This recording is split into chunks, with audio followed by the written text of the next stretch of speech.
হিচাপে আমি তেখেতক যিটো আমি গোচৰ দিয়া হৈছিলে এই গোচৰ ভিত্তিত তেখেতক আমি গ্ৰেপ্তাৰ কৰিবৰ কাৰণে আমি এটা প্ৰতিবাদী আন্দোলন কাৰ্যসূচী যিটো অভিযোগ আনিছে তেখেতে কৈছে যে আমাক কৃষক মুক্তি সংগ্ৰাম সমিতিয়ে পইচা দাবী কৰিছিলে পইচা নিদিয়াৰ কাৰণে 2 লাখ টকা নিদিয়াৰ কাৰণে তেখেতলোকে আমাৰ ওপৰত আন্দোলন কৰিছে বুলি কৈছে। এইটোত আমি তেখেতক ধিক্কাৰ দিছোঁ আৰু এটা কথা আমি ক'ব বিচাৰিছোঁ এইটো কথা ক'ব বিচাৰিছোঁ আমি কল্পনা ব্ৰহ্মণ চেতিয়া ব্ৰহ্মণক আমি যিমান আমি দুৰ্নীতি পৰায়ণ বুলি ভাবিছোঁ আৰু তাৰ লগতে আমাৰ কৃষক মুক্তি সংগ্ৰাম সমিতি কোনোবা যদি সদস্য যদি তেনেকুৱা ধৰণৰ যদি পইচা 2 লাখ টকা যদি ডিমাণ্ড কৰিছিলে বুলি তেখেতে কৈছে তেখেতক আমি সিমান অপৰাধী বুলি গণ্য কৰিছোঁ। আৰু আমি আজিৰ তাৰিখত আমি ধেমাজি প্ৰশাসনত আমি এখন এজাহাৰ দাখিল কৰিছোঁ আৰু এজাহাৰ ভিত্তিত আমি তেখেতক এটা ইনকুৱাৰী কৰিব দিছোঁ আৰু ইনকুৱাৰী কৰি এটা তদন্ত উলিয়াই আৰু কল্পনা চেতিয়া ব্ৰহ্মণে যিটো কথা কৈছে যিজন মানুহৰ তেখেতে এটা হয় মানুহজনৰ নাম কওক নহয় তেওঁ এটা ফোন ৰেকৰ্ডিং হ'লেও আমাক দিয়ক আৰু আমি আমাৰ এই সংগঠনৰ যদি আমাৰ সংগঠনৰ কৰ্মী বুলি আমাৰ সংগঠনৰ নেতা বুলি যদি প্ৰমাণিত হয় তেতিয়াহ'লে আমি পুলিচ প্ৰশাসনক আমি গতাই দিবৰ কাৰণে আমাৰ সংগঠনৰ দায়বদ্ধ। অকল ফোন ৰেকৰ্ডিঙে নহয় তাৰমানে 15 ছেকেণ্ডৰ ভিতৰত যদি তেখেতে কৰে হিষ্টৰীটো যদি দেখাব পাৰে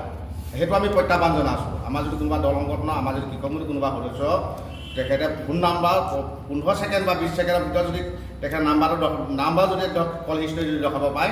সেইটো আমি এটা চেলেঞ্জত কৈছোঁ। আমাৰ কোনো কৃষক মুক্তি সংগ্ৰাম সমিতিয়ে দুৰ্নীতিকাৰী ৰক্ষণাবেক্ষণা দিয়াটো বাদেই দিয়ক না দুৰ্নীতিকাৰী মানুহক আমি ঘৃণ কৰোঁ। আমি কৃষক মুক্তিয়ে আপোনালোকে জানে যে আমি বেলেগ পাভত জগা সংগঠন নহয়। কৃষক মুক্তি এনেকুৱা এটা সংগঠন দুৰ্নীতিৰ বিষয়ে গঢ় উঠিব পৰা এটা সংগঠন আৰু কোনো দিনে দুৰ্নীতিকাৰীৰ লগত ধৰক কনফাৰ্মেঞ্চ নকৰা এটা সংগঠন। আৰু যিটো অভিযোগ আনিছে কল্পনা চেতিয়া ব্ৰহ্মণে সেই অভিযোগটো সম্পূৰ্ণ মিছা। এটা কথাই তেখেতৰ ৰক্ষণাবেক্ষণা দিবলৈ লাগি থকা এছাম নাম নকওঁ এছাম যিকেইজন ব্যক্তিয়ে লাগি আছিলে সেইকেইজন ব্যক্তিয়ে তেখেতক বচাব নোৱাৰিলে। আমাৰ গণতান্ত্ৰিক আন্দোলনৰ আৰু ধাৰাবাহিক আন্দোলনৰ ক্ষেত্ৰত যিটো সেৱা প্ৰতিপন্ন হৈ আজি সেই ধেমাজি জিলা প্ৰশাসনে গ্ৰেপ্তাৰ কৰিবলৈ বাধ্য হ'ল আৰু সেইটো মাত্ৰ আমাৰ কৃষক মুক্তি আৰু সেই গোটৰ সদস্যসকলৰ সহযোগত যিবিলাক আমাৰ আন্দোলন চলিলে আৰু সেইটো কাৰণে আজি কল্পনা চেতিয়া ব্ৰহ্মণ আজি বাচিব নোৱাৰা কাৰণে সেই মিছা অভিযোগটো আনিছে। সেইকাৰণে আমি কল্পনা চেতিয়াক প্ৰত্যাহ্বান জনাইছোঁ যদি দম আছে যদি সাহস আছে আমাৰ কোনোবা কৃষক মুক্তিৰ সদস্য কোনোবা ফোনৰ 14 ছেকেণ্ড হওক 15 ছেকেণ্ড হওক তেখেতে এটা নাম্বাৰ সৈতে আমাক কল হিষ্টৰীটো দেখাওক আমি এই প্ৰত্যাহ্বান জনাইছোঁ। নহ'লে এনে তাবোল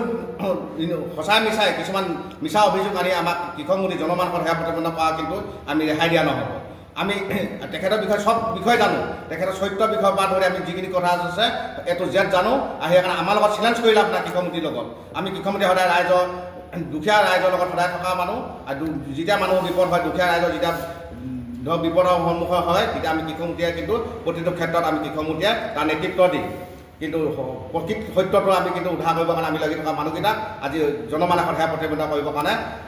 তেখেতৰ লগত দুটামান বেলাল চক্ৰই জড়িত হৈ আমাৰ সেই অভিযোগটো আনিছে সম্পূৰ্ণ আমি মিছা বুলি আমি আপোনালোকৰ সংবাদ মাধ্যমৰ আগত সম্পূৰ্ণভাৱে আমি প্ৰকাশ কৰি দিছোঁ।